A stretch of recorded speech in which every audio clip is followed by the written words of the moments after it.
ஆடு மேய்க்கிற மோசே மூலமாக ஆடு மேய்க்கிற மோசே மூலமாக கர்த்தர் 6 லட்சம் ஜனங்களை, கிட்டத்தட்ட 30 லட்சம் பேரை அந்த வனாந்திர வழியாக 40 வருடம் நடத்தி சென்றார். 430 வருஷம் அடிமைத்தனத்திலிருந்து அந்த ஜனங்களை மீட்டெடுத்தார். அதே போல் இன்றைக்கு நாங்கள் சிறிய ஜனங்களாக இருக்கலாம், நம்ம செய்கிற காரியங்கள் சிறிய காரியமாக இருக்கலாம். ஆனால் நம்ம அந்த நேரத்தில் நம்மகிட்ட இருக்கிற சின்னதுலேயும் நாங்கள் உண்மையாக இருந்து நாங்கள் கடவுளுடைய பெரிய காரியங்களுக்காக நம்முடைய பணங்களை, பொருள்களை, நம்முடைய நேரத்தை நாங்கள் விதைக்கும் போது கர்த்தர் அதிகமாக நம்மளை ஆசீர்வதிப்பார். எத்தனை பேர் ஆமேன்னு சொல்கிறீங்க? தசம பாகம் என்பது வெறும் பணம் அல்ல.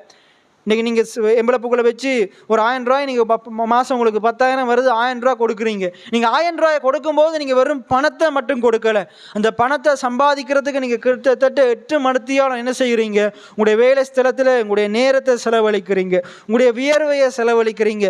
அந்த இடத்துல நீங்கள் என்ன செய்கிறீங்க? அந்த பணத்தை சம்பாதிக்கிறதுக்கு நீங்கள் என்னென்னத்தையெல்லாம் நீங்கள் முதலீடு செய்கிறீங்களோ அது எல்லாம் அதற்குள்ளே அடங்கும். அது வெறும் பணம் மாத்திரமல்ல, அது உங்களுடைய மனதை வெளிப்படுத்துது. எத்தனை பேர் ஆமேன்னு சொல்கிறீங்க?